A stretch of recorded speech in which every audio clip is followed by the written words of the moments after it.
Hello dear students, welcome to AS starter. मैं आपको इस वीडियो में क्लास 10th का साइंस का जो प्री बोर्ड का आज एग्जाम हुआ था मॉर्निंग शिफ्ट वाले बच्चों का, तो इसमें आपसे आंसर यहाँ पे शेयर कर रहा हूँ। ठीक है, देखिए ये हिंदी मीडियम है और ये इंग्लिश मीडियम है। तो यहाँ पर जो पहला क्वेश्चन आया था ना, ये बोला गया था कि एक ना बढ़ता हुआ पौधा है जो अंधेरे कमरे में रखा हुआ है और उसके पास केवल एक छोटी सी खिड़की है और कुछ दिनों के लिए खुली रखी गई। तो पौधे का जो शीर्ष भाग है ना वो खिड़की की ओर झुक रहा है। तो ये किसका एग्जाम्पल है? तो यहाँ पर आपको बताना है किसका एग्जाम्पल है। तो ये फोटोट्रोपिज्म कहलाता है।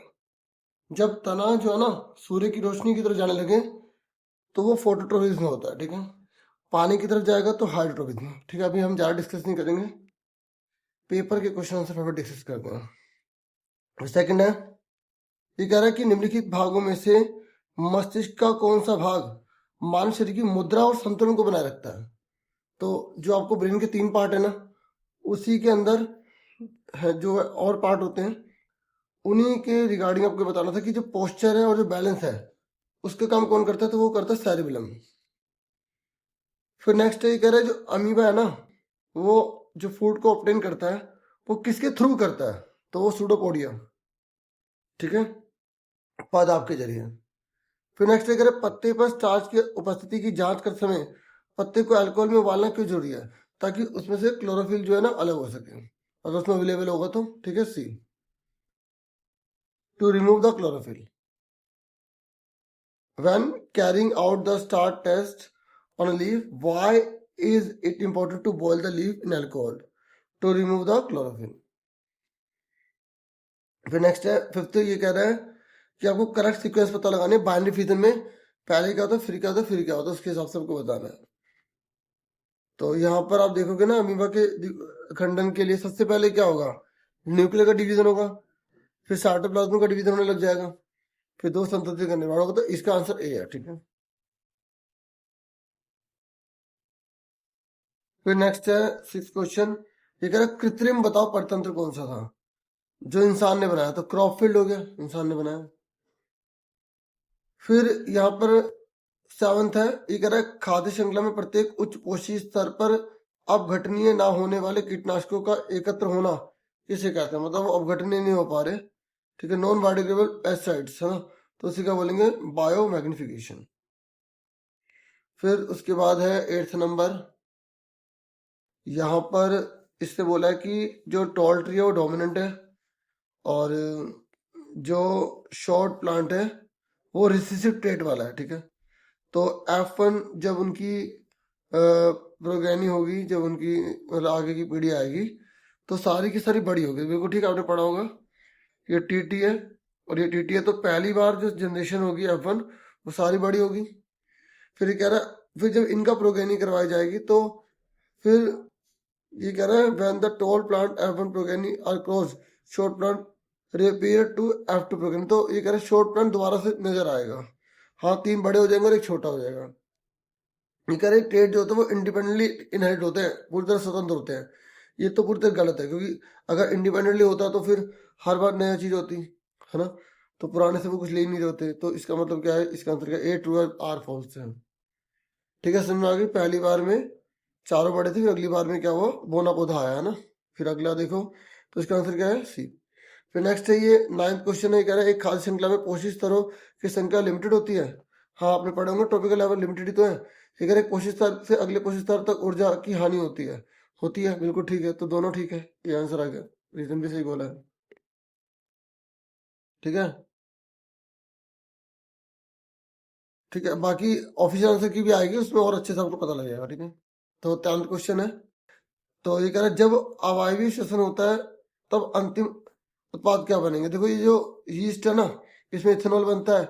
और ये जो देखो अवायवीय की बात हो रही है, इंग्लिश में बात हो रही है एनारोबिक की, तो लैक्टिक एसिड प्रोड्यूस होता है। फिर ये कह रहा है एक्सक्रीशन के बारे में बताओ। तो जो हम गंदा सा वेस्ट मटेरियल बाहर निकालते हैं ना, वो है। अब देखो ये जो लॉन्ग क्वेश्चन वगैरह है इनके बारे में बाद में डिस्कस कर लेंगे। अभी मैं एमसीक्यू तीनों बायोलॉजी फिजिक्स केमिस्ट्री के डिस्कस कर लेता हूँ। बाकी आपको पता है HCl क्या यूज करता है, बैक्टीरिया को किल करता है, ट्रिप्सिन क्या करता है, प्रोटीन को डाइजेस्ट करने में हेल्प करता है। बाकी 10% का नियम आपको पता होगा। ठीक है, और फादर के ऊपर डिपेंड होता है कि बेबी जो है बॉय होगा या लड़की होगी। तो उसके बाद यहाँ पर एक पर्सन है, वो नंगे पाँव चल रहा है, अचानक उसके साथ जैसे वो एकदम सडन रिस्पॉन्स दिखाता है, तो उसका प्रोसेस क्या है? तो स्टिमुली से रिसेप्टर हुआ, फिर सेंसरी नर्व गया, फिर स्पाइनल कॉर्ड रिसीव किया, फिर मोटर ने काम किया, फिर इफेक्ट हुआ, फिर उसका रिस्पॉन्स दिया। इस तरीके से एक टेबल सी सपोर्ट मेडल अगर आपके पास हो तो उसमें बना भी हुआ है, ठीक है। बाकी बुक में पिक्चर्स ही बना रखी है। फिर बाकी ये किडनी के रिगार्डिंग है, डायलिसिस के रिगार्डिंग है। फिर उसके बाद यहाँ पर और देखो कौन से क्वेश्चन आए हैं, ये उसी पैसेज के रिगार्डिंग थे। फिर कुछ क्वेश्चन ये वाले आप देख सकते हो, वैराइटी प्रोपगेशन, जिन पौधों में बीज पैदा करने की शक्ति नहीं होती ना, तो वो तने से, रूट से, स्टेम से अपने आप को ग्रो कर लेते हैं, तो उसे कायिक प्रवर्धन कहते हैं। तो इसके फायदे के, जल्दी पौधे हो जाते हैं, ठीक है, और सजावट में बहुत सारे पौधे से बनाए जा सकते हैं, वगैरह वगैरह। एमसीक्यू डिस्कस कर लेते हैं। ये देखो यहाँ पर इसने बोला कि केमिकल रिएक्शन इसमें से कौन नहीं है। केमिकल रिएक्शन वो होता है इसमें किसी नई चीज का निर्माण हो और जो वापस आ जाए वो फिजिकल है। तो यहाँ पर मोमबत्ती का जो पिघलना है ना, वो फिजिकल कहलाएगा, केमिकल नहीं कहलाएगा, तो डी आंसर हो जाएगा इसका, ठीक है। रासायनिक अभिक्रिया कौन सा नहीं है, तो इसका आंसर क्या आएगा? डी। उसके बाद नेक्स्ट क्वेश्चन है, ये कह रहा है कि कौन सा संयोजन है। संयोजन मतलब होता है जब दो जने मिलकर एक बन जाए। बहुत सिंपल पूछ लिया इन्होंने, तो इसका आंसर ये आएगा। कॉम्बिनेशन पूछा था, ठीक है। फिर उसके बाद यहाँ पर इन्होंने कहा है कि जब बैलेंसिंग की जाती है तो केमिकल इक्वेशन में किस एलिमेंट को ध्यान में रखा जाता है। ये कह रहा है धातुओं को ध्यान रखा जाता है, अधातुओं को ध्यान रखा जाता है, या जो भी इसमें एलिमेंट उस समय अवेलेबल है उन सबको ध्यान रखा जाएगा बैलेंस करने के लिए, या हमें बॉन्ड को लेना होगा। तो ये सी आएगा, हमें सभी एलिमेंट को देखना पड़ता है बैलेंस करने के लिए। फिर ये कह रहा है कि जो which of the following is characteristic properties of acid. Acid की आपको यहाँ पे प्रॉपर्टी बतानी है, तो एसिड आपको पता है खट्टे होते हैं, और भीमराव अम्बेडकर बताया था मैंने, ब्लू से रेड हो जाता है तो एसिड होता है, ठीक है। तो ये हो जाएगा। फिर उसके बाद यहाँ पर है, अगर जब किसी एसिड में हम मेटल मिलाएं या मेटल में एसिड डालें तो क्या होगा, तो हाइड्रोजन गैस निकलेगी और सॉल्ट बन जाएगा ना। तो कौन सा सही है, ये वाला हो जाएगा। देखो बुक में जो स्टेटमेंट सारी दी है उसी की वजह से क्वेश्चन बने हैं, आपको अच्छे से करने हैं बोर्ड की तैयारी के लिए। उसके बाद ये 22 है, अगर जब किसी अम्ल की अभिक्रिया कार्बोनेट से करेंगे तो क्या बनेगा। तो जब हम कार्बोनेट से रिएक्शन करते हैं तो सॉल्ट वाटर कार्बोनेट बनती है, ठीक है। फिर अगर स्टीम से रिएक्शन करने वाले मेटल कौन से, वो एल्यूमिनियम, आयरन और जिंक, ठीक है। फिर उसके बाद ये 24 है, यहाँ एसेशन रीजन वाला क्वेश्चन दे रखा है। तो आपको पता है कार्बन की दो जो है कैरेक्टरिस्टिक्स होती है, विशेषता होती है कि एक कैटनेशन होता है। तो ये कह रहा है इसमें क्या लंबी लंबी चैन बना सकता है, तो ये बिल्कुल ठीक है। ये कह रहा है कार्बन का जो स्मॉल एटॉमिक साइज है और moderate electronegatively allow it to form extremely strong bond. ये कह रहा है कि कार्बन की इन गुणों की वजह से कार्बन बहुत अच्छे से बॉन्ड बना पाता है, तो ये भी ठीक है, ठीक है। तो ये दोनों ठीक है। और असंख्य, ये क्या इसलिए लंबी लंबी यौगिक बन पाते, मतलब लंबी लंबी चेन बन पाते, तो रीजन ठीक है, तो इसलिए ये आंसर है इसका। फिर सोडियम क्यों मिट्टी के तेल में क्यों रखा जाता है, भाई क्योंकि वो एक तरह से रिएक्शन कर जाएगा, ठीक है। अगर वो खुली अवस्था में होगा, आग पकड़ लेगा, एक्सोथर्मिक रिएक्शन कर सकता है, ठीक है। उसके बाद 26 है, क्वेश्चन है, ठीक है। वो मैटर बताओ जिसे हम चक्कू से काट सकते हैं। सोडियम पोटेशियम हो गया, ठीक है। बाकी आप देख सकते हैं क्वेश्चन आंसर की में सारे आंसर आपको मिल भी जाएंगे। मैं सिर्फ एमसीक्यू डिस्कस कर रहा हूँ।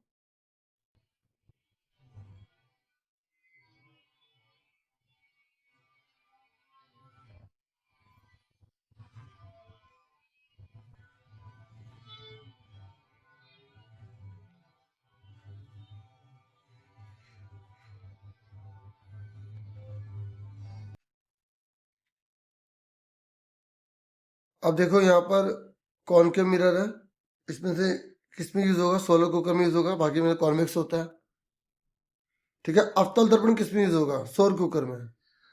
फिर 31 है, ये कह रहा है अंतरिक्ष से देखने पर चंद्रमा पर आकाश अंधकार में क्यों दिखाई देता है, क्योंकि चांद की सतह पर वायुमंडल नहीं, मेन रीजन यही है। एटमोस्फेयर होगा तभी जो है ना ब्लू दिखाई देगा, एटमोस्फेयर नहीं है तो ब्लू दिखाई नहीं देगा, ठीक है।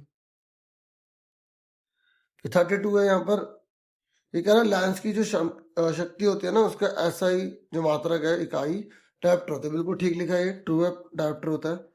ये कह रहा है जो पावर लेंस में ना कॉनकेव लेंस पॉजिटिव होता है, गलत लिखा है, कॉनकेव माइनस का होता है, कॉन्वेक्स प्लस का होता है, तो ये गलत है। एसेशन टी का रीजन गलत है, तो ये आ गया सी आंसर आ जाएगा, ठीक है।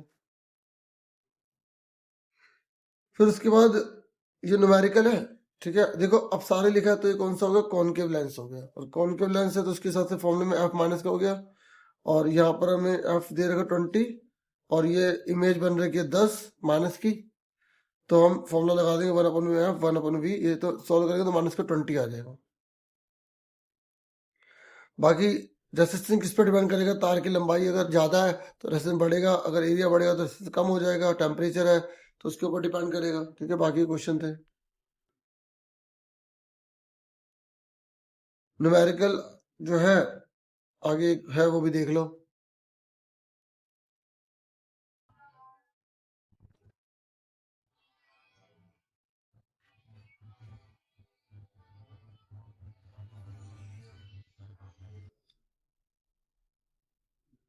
ये बिजली का बिल निकालने वाला बहुत सिंपल है।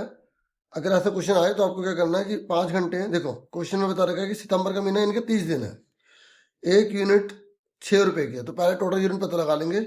1000 वोट 5 घंटे चलता है तो 5000 वोट हो गए एक दिन में, और फ्रिज 400 वोट का है तो 10 घंटे चलता है तो 4000 वोट हो गए, तो टोटल कितना हो गया 9000 वोट, और 1000 वोट यानी कि 1 किलो है ना, तो 9 किलोवाट हो गए, तो 9 किलोवाट एक दिन का जो है यहाँ पर लग रहा है बिजली में, तो 9 किलोवाट को 30 से मल्टीप्लाई करा तो 270 आ गया, तो टोटल पूरे महीने में 270 किलोवाट आवर, देखो किलोवाट आवर हो गया, और किलोवाट आवर को बोलते हैं यूनिट, 270 यूनिट लग रही है, तो 6 रुपये 1 यूनिट किया तो मल्टीप्लाई करा 1620 रुपये आ गया, ठीक है।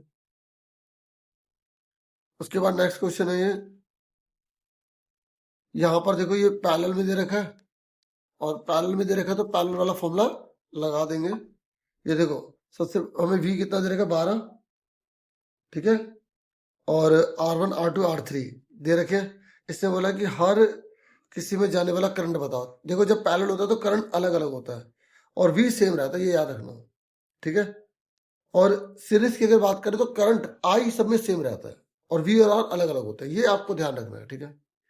तो आपको पहले वाले का निकालना है, ठीक है, फिर दूसरे का निकाला, तीसरे का निकाला I, तो I का फॉर्मूला क्या होता है, आई का फॉर्मूला क्या होता है V/R, तो इससे डिवाइड करा, इसको डिवाइड करा, इसको डिवाइड करा, तीनों निकल गए, तीनों को जोड़ दो, टोटल यहाँ पे इससे बोला ना करंट, तो टोटल करंट पता लग गया ये रहा।